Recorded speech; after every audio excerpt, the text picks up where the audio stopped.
Hey guys, Henning and Morten from FlippedNormals here. In this video, we are showing you an excerpt from our newly released introduction to Retopology in Blender. This is where we are covering how to actually retopologize a full face, but also covering a lot of retopology theory, such as how do you actually set up Blender for retopology, where do you put your loops, how do you go from high res to low res shapes. We cover some body retopology, and much more than that. At the end of it, you will have a solid understanding of how to retopologize anything within Blender, particularly creature related. The tools you learn will be able to really be a foundation for all the retopology you ever want to do from now on. So sit back, relax, and enjoy. All right, let's get started with actually retopologizing this character. The way we're going to be starting is by blocking out the main loops, and we'll do this in a very clean and effective way. We are starting off with this scene here. You can find this under your scene materials called Retopo Face Start. And this has already the model in here. This comes directly from ZBrush. And this here has been decimated, which just means that it's heavily triangulated. You can't really use it for anything apart from as reference for now, but it means it has all the same shapes for it. Whatever you get your character from doesn't really matter as long as you have gone through a pass of really decimating the character. I put this under a group here, or under a collection where we have the different models here. So if we want to take away some of them, which we don't really need right now, we can easily do that. Also, if we go up here to the filters, then we can enable the selection type. Click on this one. And now we can make this selectable or unselectable. So now if you want to not be able to accidentally select it, you can easily do that by clicking on this little arrow. This is really useful because it means that you don't really have to worry about accidentally selecting the wrong model. So the way we're going to start now is by making a cube, and we're going to be putting this in the scene here. So we do this by hitting Shift A, and then we go to Mesh, and we go to Cube. Then we scale it down a little bit, move it in the front, move it up like so, and then we can scale down as well. The only thing I'm interested in now is this plane right here. The only reason I'm doing this with a cube instead of a plane is just because the orientation is already there. You could totally take a plane and rotate it. That would be exactly the same. Then we take, we go into edit mode, we go into polygons, we select this polygon here, we hit Control I, which inverts the selection, and then we hit the X key and we go delete faces. This now means that we have now one polygon facing straight forward. So now we can continue working on this in edit mode. So we can hit the A key to select it, hit G to move it into place like so, and disable snapping for now. We can just move it in like so. We can just move it in so it's around the center line. And then if you remember from the Retopo settings, we can now go in and we can enable all the different settings we need. The first one is indeed snapping.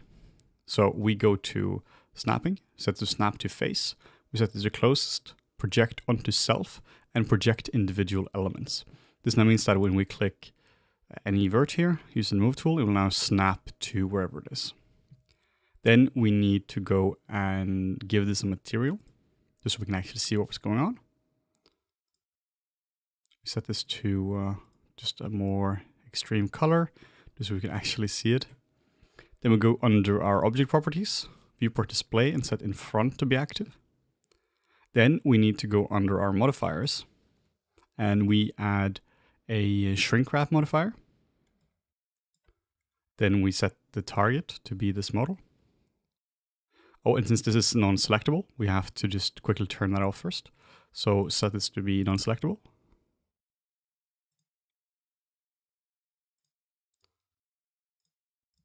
There we go. And then we enable this in the viewport by hitting on cage. So now we have the same result. So now if we were to start to move this around, we are good. What we can also do is we can enable a mirror modifier, which you find on generate mirror. And now it's mirroring. And then we set this to have clipping enabled. We can set the origin to be the 3D cursor. It's going to put it right in the center, since we've already set the origin here. It's also pretty cool because you can also set the mirror object to be actually the object here as well. That means it's going to mirror exactly there. So then you don't have to set the origin. But for now, we are just going to be using the actual origin point here. Either works. And then we are going to start manipulating these around. We are going to start with the major loops, which will include around the eyes, the nasolabial fold, the fold going around here, around the mouth, around the eye here to create this little, like almost like a little, some superhero glasses or something like that. And we're just going to get them in. So let's start off with the mouth. So we can take this entire thing, go into polygon mode, and move it down like so. Just move it in as well, just so it's right in the center, like this. And like we mentioned before, what's important is that you have big polygons. You don't have to go much smaller than this, but it's really important that you are using big polygons for this. Otherwise, it's really tricky to get it right. So we select the border here, or the edge border here, and then we can extrude it out. One cool thing is if you hold down Control and right mouse button, this just automatically extrudes to where you're clicking, which is really handy. You can also hit the E key and just drag it out, whatever you prefer. Or you can use the polybuild tool like we spoke about in the tool chapter, and we can just drag it out like this. No right way of doing it, but there are many ways to roam. So we can just use the polybuild tool for now, because it's easy for this step, but honestly, whatever you prefer.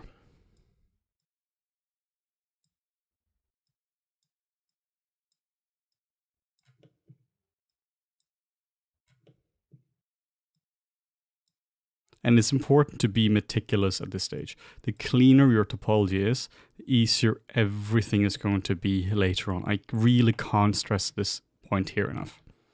If you, for instance, were to add, like if it's messy like this, and you were to add a loop here, you see how the consequent loop is now also messy.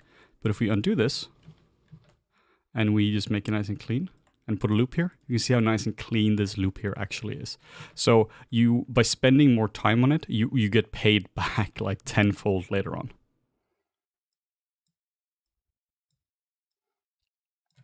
So we want one loop to go around here, like so, around the mouth. Then we want a loop to go around the nasolabial fold like this. And we can take this loop here as a starting point. We can extrude it out, just in the E key. We can extrude it out once more like this. And then we can start to fit it around, like so. So what we talked about before as well, I'm trying to keep the same amount of loops here as I am here, so that it's just a lot easier. So when I'm blocking it out, just try to keep this in mind.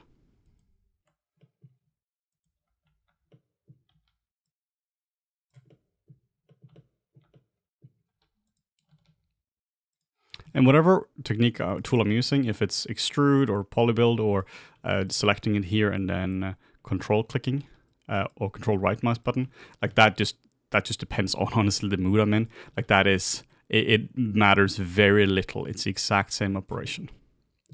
What's cool about having both of them at the same time, like having it mirrored, is that you can see when something goes wrong. Like it can be kind of hard to see from this view here what's going on, but you can clearly see from the other angle that it's screwing up quite a lot. So it's really handy to have both views.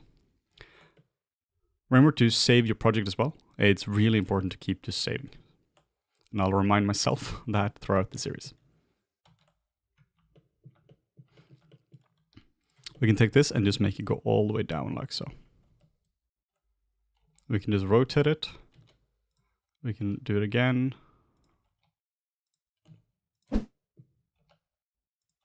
Do it again, like so. We can take this and we can just start to move it a bit into place. Whenever I'm blocking in loops, I find it to be really useful just spending a bit of time just making sure they're nice and clean. Like I said, this will save you so much time later on.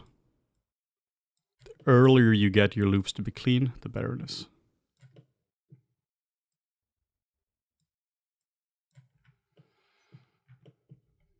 So we're not going to be filling them in this video. We're just going to be blocking them out. So you can easily see if we can fill this in, but we're just going to wait with that until the next video.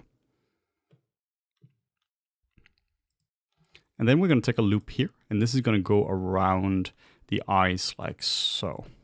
So we can take this one, and we can just move it out like so.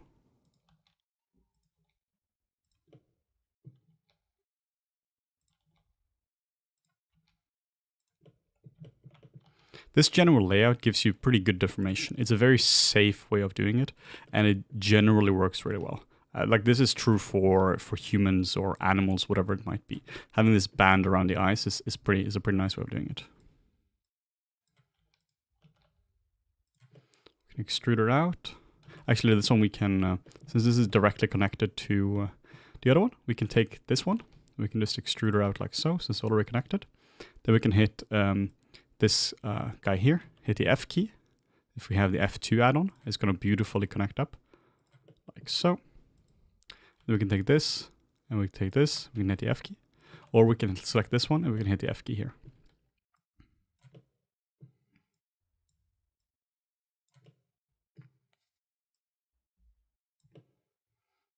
So now you can see we have this nice strip around it like so. The goal is that you can go in here and you can right away start to block in the loops, and you can clearly see where the loops are going.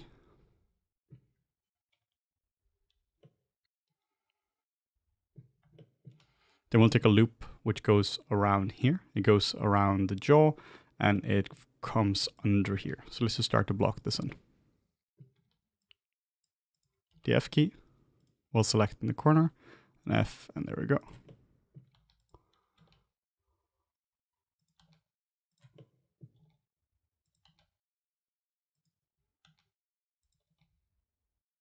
It doesn't matter exactly where the point is here, like if you put it here or if you put it here. What matters is more that you're blocking the loops. We can always change the exact point where it is later on. Again, trying to match this up to this up. We're not going to be bridging it like this right now, but it is still important that they generally match up. Going to save you a lot of pain later on.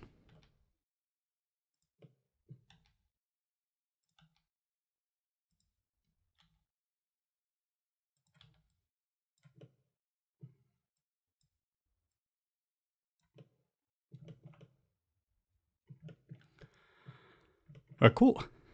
Now we can start to block in the loop going around the eye. So we can take this guy here, and we can start to extrude it in. Select this guy and hit the F key. This is why I'm not really using the poly build too much, because this tool here is just so damn good. It will just do most of the things I need to anyway, so might as well just keep using this tool here.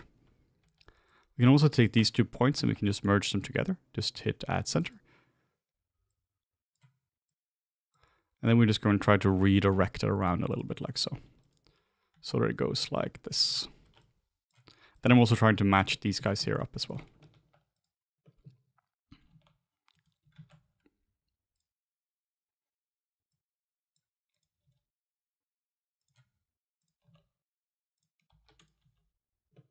There we go. So now we have a loop going nicely around the eye.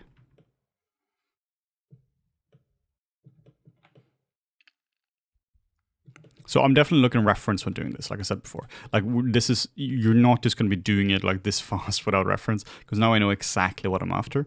So if you're just if you're freestyling this, it's going to be significantly slower for you. So I highly recommend that you get some good reference to look at here. This loop here, we can force to go to the right here. So let's just keep going, making it go through here.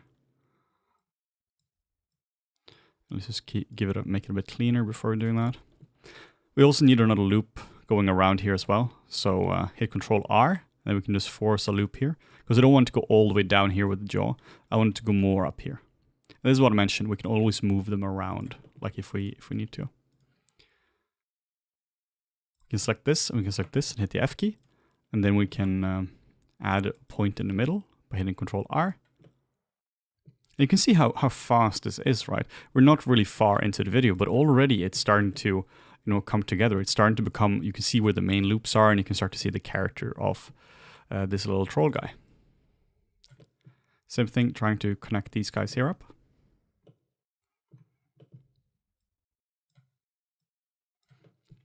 We can add more loops here, just so it connects up, and another loop here as well. This is really handy where you just hit the edge and double tap the G key, and then you can just move it in. You can also use set flow like we did before, which you can find under edge, and set flow if you've installed the edge flow add-on. Then we can also add a loop going around the ear as well. You always need a loop going around the ear. So we can do this by, we can just add a loop here. Then we can add one here. Just move this out a little bit. Like so. You can also hit shift click up here as well. And now you can, on the polygons, edges, faces. And these means you can now do like multiple component select. But I prefer to just stick to, I prefer to click 1, 2, and 3 because I just control a little bit better. So regardless of what software you're using, the principles here are exactly the same. There's nothing fancy about Blender really. It's just another tool for retopology. Hit the F key to merge it, and then we can just hit merge and merge to center. So you're seeing, right, that all the tools, we use the same tools over and over again. The real magic of retopology is keeping it simple. So now we have some of the main loops down. Now we can block in a loop for the nose as well. We can take this guy here. We can extrude it down like so. We can keep it, just keep flushing it out like so. We can take this guy and we can just hit extrude and rotate it into place. And you can always see the hotkey down here if you're confused about what's actually happening. But what's really happening is just that we're just taking it very easy. Also, if you don't want to see the other side here, you can just disable the real time, so you can't really see it. So it's still there, you just can't see it, which is really useful in cases like this where it might be giving you a bit too much information. So around like this, and now we have the nose approximately blocked in. Then we can also block in the center line. I really like to do this early on. This is just a line which goes all the way around here. Just makes it a bit easier. So I'm going to make this very narrow because there's a lot of fidelity going on here. And make sure that it retains the curve like so. And then we can just start extruding it up. Now this is where I actually want the mirror modifier to be back because it's a lot easier to actually see what's going on here. Take this and move it up like so. We just insert a loop through here as well. Then we can insert this down. We can just bridge these two together. I really enjoy that the F key just bridges in Blender. It's very intuitive. And select this and hit the F key. What's also important as well is that, of course, that you have all the topology you need. Like this is definitely where we need to add another loop later on because it's not supporting the cage or the actual shape, but that's for later. We add another loop here, select this and hit the F key. And then we can just keep expanding backwards. This is where it's important that you just straighten out a little bit because otherwise all the subsequent loops will have this pattern here and it's so much cheaper to fix it early on.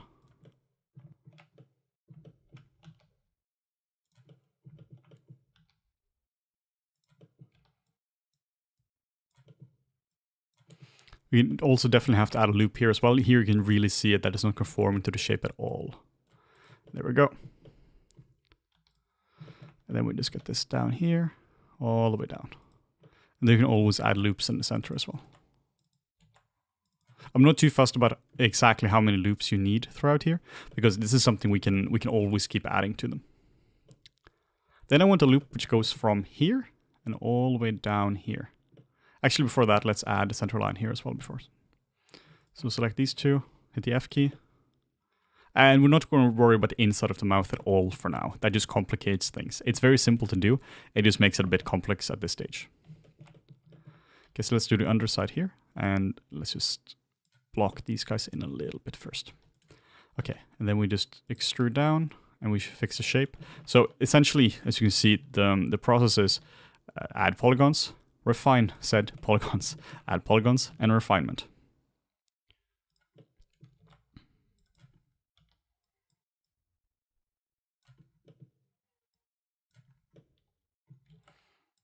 And if you push them too much and you add loops like this, you might be in a bit of pain just because you have to do it. You have to change the shape a bit too much. But this is fine. Okay, so let's add a loop going from here around like so. This loop here is so that it's really nice and easy to deform the actual neck of the character. Then we just add a loop like here as well. Then we can add another loop, just going through here. Then we can make sure they're fitting nicely.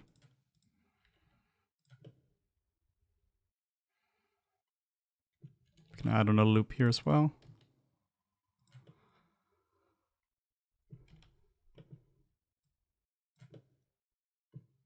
And just spending a little bit of time on this to make sure it's all nice. Then we need to add another loop from here and then in. This is so that we can connect up. We can actually figure out what's going on here in terms of direction changes. So let's take, let's add another loop here. And let's move this guy down here a little bit. Let's refine it just a teeny bit. And then we can take this loop here and we can move it over like so. You can see how little I'm actually moving the camera. I'm trying to squeeze as much out of every single camera angle as I can before moving on. Select these two and hit the F key. And we're starting to get there now on the major loops being actually blocked in.